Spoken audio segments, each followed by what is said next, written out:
Halo guys, welcome back to my YouTube. Gua Tian dan gua hari ini bakal mereview serta unboxing juga mouse dari Fantech, yaitu mouse Venom 2 WGC 2. Oke, kita bisa lihat di kotaknya ini simple ya, minimalis ya. Ada penjelasan tentang mouse-nya sendiri, warnanya apa, terus di sampingnya juga ada penjelasan tentang mouse-nya ini juga, bahwa di samping ini ada button side ya. Terus di belakang ini juga ada penjelasan tentang spesifikasi ya. Oke, langsung aja kita buka. Oke, ketika buka di sini langsung ada tulisan load your weapon yang menurut gua keren banget sih, kayak welcome kita gitu untuk membuka mouse ini. Oke, ketika buka kita bakal dapat satu buah mouse tentu saja, dan gua belinya yang warna putih. Terus juga ada USB Type C ya teman-teman. Terus ada juga kitab-kitab seperti ini, serta ini ada kartu garansi juga ya dari Fantech ya. Oke, dari yang gua pegang Fantech ini bahannya dari plastik ABS ya teman-teman. Plastik ABS yang lumayan lah ya, menurut gue sih lumayan kokoh ya. Lalu juga di bagian samping ini juga ada side buttonnya. Terus secara scroll wheel juga nggak terlalu berisik ya menurut gua ya. Menurut gua sih oke. Terus dia juga penempatan dongle-nya ada di belakang mouse ini ya. Menurut gua sih rapi banget sih. Good job sih buat Fantech. Aplikasinya sendiri, mouse ini sudah dikasih sebuah LED bar juga ya di sini ya, di belakang punggungnya ini. Terus juga dia berwarna putih. Menurut gua sih lebih minimalis ya dibanding warna lainnya. Oh ya, untuk mouse ini sendiri sebenarnya ada 3 warna ya. Sebenarnya ada warna hitam, ada warna putih, dan juga ada warna mint. Tapi sayangnya untuk warna mint sendiri hanya bisa dibeli di websitenya Fantech ya teman-teman. Tapi untuk di marketplace hanya berlaku untuk warna putih seperti ini dan juga warna hitam. Nah, untuk mouse ini sebenarnya sensornya sendiri ini sudah dipasang PixArt 3212 ya, yang dengan polling rate-nya 125 Hz yang nggak bisa kita atur, hanya ada satu polling rate aja.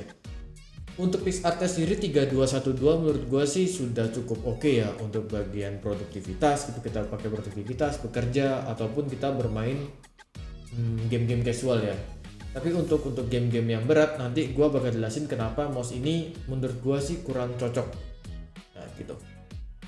Nah untuk DPI-nya sendiri sebenarnya mouse ini bisa kita atur ya dari 800 sampai 1200 pun, yang bisa kita ganti di tombol ini ya, tombol tengah ini dekat dengan scroll wheel.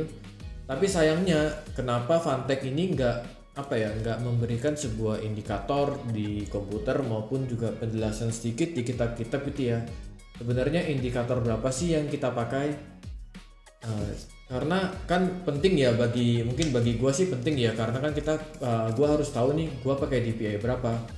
Setelah gua cari-cari dari kitabnya di dalam kotaknya, itu nggak ketemu ya sama sekali, sampai gua chat juga ke Fantech Indonesia, baru mereka menjelaskan bahwa kalau warna biru ini mengidentifikasi 800 dpi, sedangkan untuk warna hijau dan 2400. Nah, untuk LED-nya sendiri ini sebenarnya ini RGB ya, tapi sayangnya kita ini nggak bisa ngatur warna apa sih yang kita mau. Nah, itu sayangnya sih di situ. Tapi secara overall sih oke. Nah, untuk switch-nya sendiri, Fantech ini sudah menggunakan Huano ya. Huano yang diklaim oleh Fantech sebenarnya bisa sampai 20 juta klik. Nah, untuk kalian yang mungkin ragu ya, aduh kok mau 150 ribuan, abang bisa tahan ya? Menurut gua sih tergantung pemakaiannya lagi ya. Kalau Fantech sih bilang bisa sampai 20 juta klik.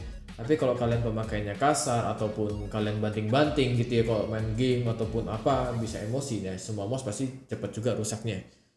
Nah, untuk dongle-nya sendiri sebenarnya sudah cukup oke ya. Dongle-nya ini udah 24 Hz. Kalian bisa ngambil di bawah sini teman-teman. Dan ini konektivitasnya bisa sampai 10 meter. Terus untuk pengecasannya sendiri kalian bisa menggunakan Type-C seperti ini. Tapi sayangnya mouse ini nggak bisa menggunakan menggunakan Type-C aja untuk kalian gunakan. Kalian mau nggak mau harus menggunakan dongle ini supaya kalian bisa pakai.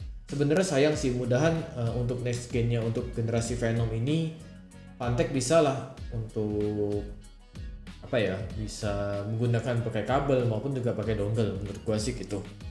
Nah untuk dimensinya sendiri mouse ini sebenarnya di tangan gua sih sedikit kekecilan ya, sedikit kekecilan dibanding mouse gua yang gua pakai sekarang G502. Mouse ini sedikit kekecilan. Tapi secara pemakaian untuk Tiger Claw menurut gua sih enak banget ya di sini, pas banget menurut gua sih, di tangan gua sih enak. Tapi kalau di tangan kalian gua juga nggak tahu, tapi menurut gua sih pas-pas aja. Nah terus juga beratnya sendiri mouse ini gua timbang sih ada di angka 94 gram ya teman-teman. Dan itu tuh menurut gua sih cukup ringan ya, nggak begitu kerasa dibanding dengan mouse gua yang Logitech kemarin itu. Gua merasa ketika pakai mouse ini rasanya lebih ringan aja, jauh lebih ringan dan serasa melayang aja gitu. Experience sendiri selama gua pakai ya mouse ini beberapa hari lah, gua sih ada beberapa catatan ya untuk Fantech mungkin. Pertama, kalau dipakai untuk produktivitas, untuk editing atau Photoshop ataupun bekerja gitu ya, buat script dan lain-lain, itu sih sebenarnya nggak ada masalah ya. Tapi kalau misal kita buat bermain game yang seperti butuh flick maupun contohnya kita main game Valorant gitu ya, itu menurut gua sangat kurang ya. Sensornya jujur aja sangat kurang. Kadang malah ada sedikit kerasa delaynya. Kalau kita harus flick cepet ke kiri ataupun ke kanan, mouse ini menurut gua nggak bisa secepat itu juga, pasti kayak ketinggalan, dia kayak ketinggalan. Kita harus bekerja dua kali gitu, jadi sekali flick terus dua kali, nah itu baru dia bisa baca.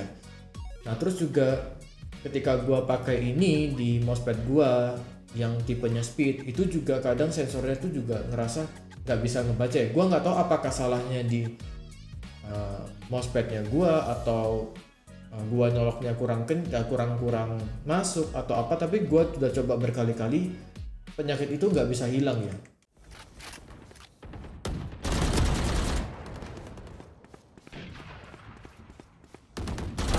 Enemy down.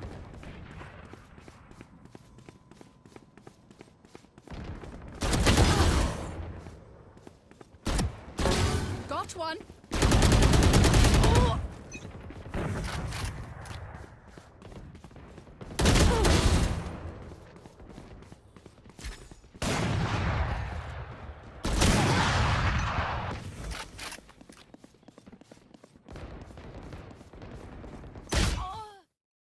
Ketika gua nggak pakai mousepad gitu, gua langsung gesek ke meja gitu. Sebenarnya sih karena meja ini ada teksturnya dan lebih kasar, mungkin ada kenaikan signifikan ya, lebih gampang bacanya, tapi nggak bisa 100% menghilangkan gua harus bekerja ekstra untuk menggeser si mouse ini. Nah itu catatan penting banget ya menurut gue ya. Mungkin karena harganya di 150 ribuan juga ya, gua juga nggak bisa ekspektasi setinggi itu sebenarnya. Menurut gua sih wajar ya, wajar aja mouse ini punya spesifikasi seperti ini gitu.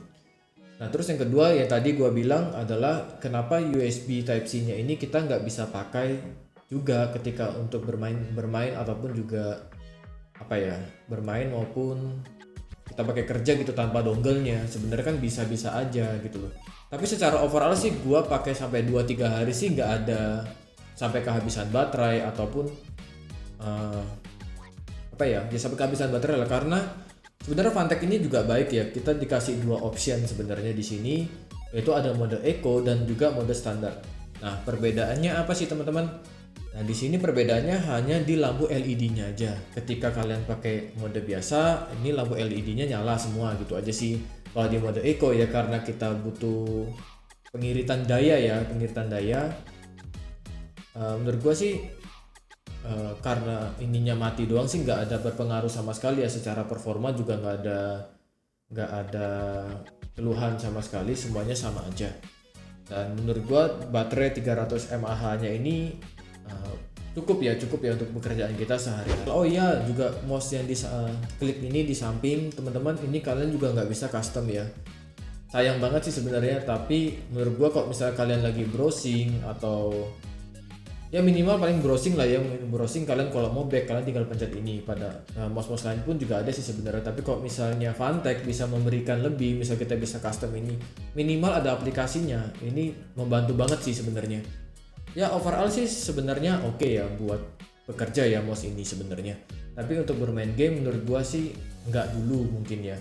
Tapi untuk kalian yang main game-game casual mungkin ya seperti apa ya, mungkin Dota masih bisa kali ya, Dota, terus apa ya, game-game casual lah pokoknya, itu menurut gue sih masih bisa lah, masih bisa mouse ini.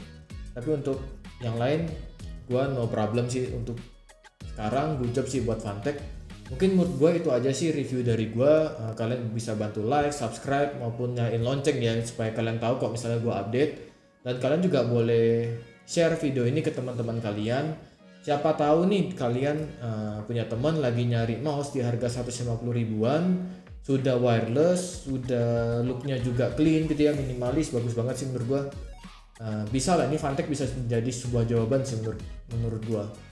Karena mouse di atasnya di range harga 150 ribuan menurut gua belum ada ya, kecuali di harga 200-an seperti G102 ataupun Razer Dead Raider. Nah itu di harga 200 ribuan dan itu juga masih kabel. Oke, menurut gua itu aja sih review dari Fantech Venom 2 WGC 2 ini.